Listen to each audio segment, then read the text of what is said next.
ଗୁମାଝରଣ ଜଳପ୍ରପାତରେ ବୁଡ଼ି ଦୁଇ ଯୁବକ ନିଖୋଜ। ମାଲକାନଗିରି ଜିଲ୍ଲା ଖଇରପୁଟ ବ୍ଲକ ଅନ୍ତର୍ଗତ ଗୁମାଝରଣରେ ଭୋଜି କରିବାକୁ ଆସି ଦୁଇ ଜଣ ଛାତ୍ର ନିଖୋଜ ହୋଇଛନ୍ତି। ଜିଲ୍ଲାର ମାଡକାପଦର ପଞ୍ଚାୟତ ଅଧୀନ ଗୁମାଝରଣରେ ଆଜି 5 ଜଣ ବନ୍ଧୁ ମିଶି ଭୋଜି କରିବାକୁ ଆସିଥିଲେ। ସମସ୍ତେ ଜୟପୁର ବିକ୍ରମ ଦେବ କଲେଜର ଛାତ୍ର।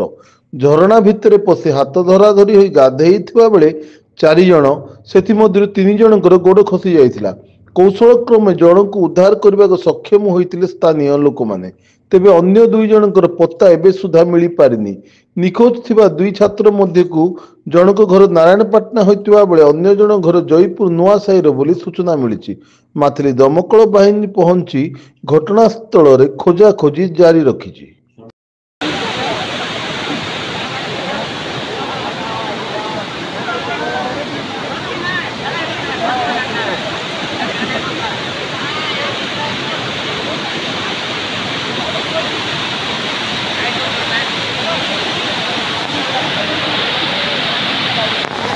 Get out!